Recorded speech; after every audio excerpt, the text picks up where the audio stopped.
Hey, this new series on artificial intelligence, AI, after a false start, will hopefully be entertaining and make you want to discover more after. So it's named AI's Hit, and you read it how you want. Okay, let's go for it. There's a mystery photographer, so in order to understand AI's capacity in photography, we will focus on some history of photography via a famous photographer of the past or present. Every week we will attempt randomly to discover or rediscover a photographer that has marked his time. And for that, we will ask AI to explain, for better or for worse, free to you to check with better sources and compare to see if it makes sense. For this first episode, I will rely on OpenAI. That basically is Dall-E for illustrations and OpenGPT for the data. So let's go.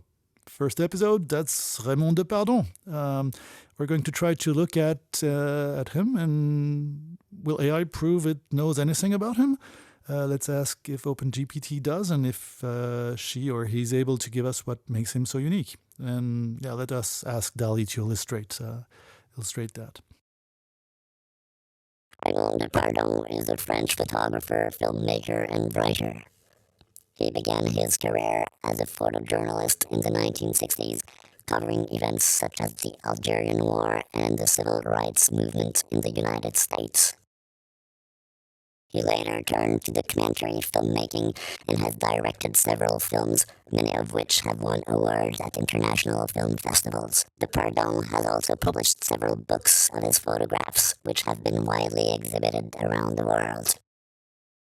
He is known for his ability to capture the humanity in everyday situations and for his long-term projects that often focus on rural communities. Okay, so that was interesting. Now let's see if he can actually produce various scenes in the style of him, and then be the judge. If you want to post comments, don't hesitate. Let's go for it. Let's see. Depardon's work is heavily focused on documentary photography, which means he captures real-life events, people, and places as they happen. His photographs often have a journalistic feel to them, and they are meant to tell a story or reveal a truth. Yes, pretty interesting. It's color, but I knowing a little bit of Depardon's work, I think there's a few vibes in it. I may be subjective, but I'm quite bluffed from those two first pictures. Depardon is known for his ability to capture intimate moments, and his photographs often have a sense of humanity to them. He has a keen eye for detail and composition, and his photographs are often characterized by a sense of intimacy and humanity.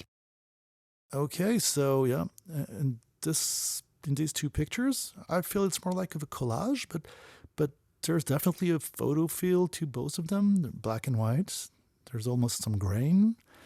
And again, I'm quite impressed. It looks like it's trying to do something in the style of.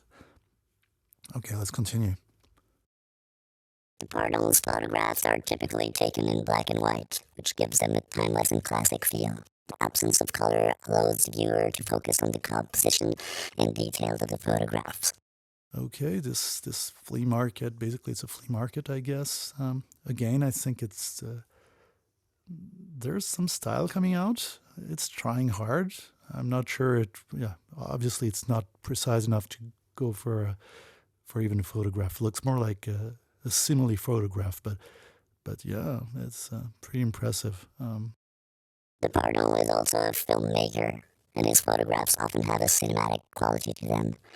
His photographs are composed often in a way that gives them a sense of movement and drama. Okay, here's still black and white.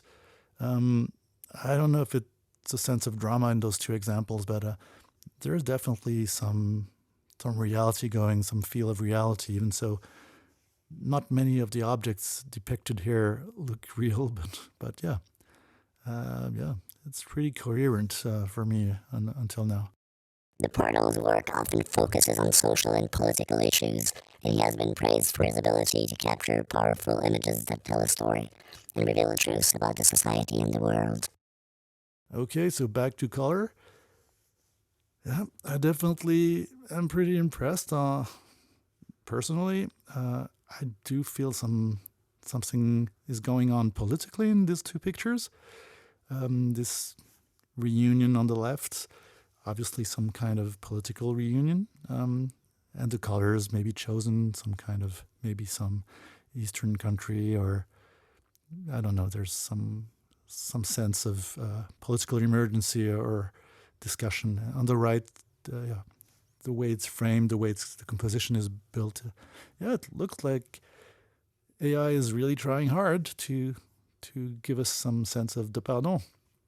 And as we kind of have an AI Raymond on hand, let's ask for some custom creations maybe. Let's go for the portrait of a politician in the plane with a frog in an aquarium in the background with two windows opening on a park in Raymond Depardon style. Can it look like it?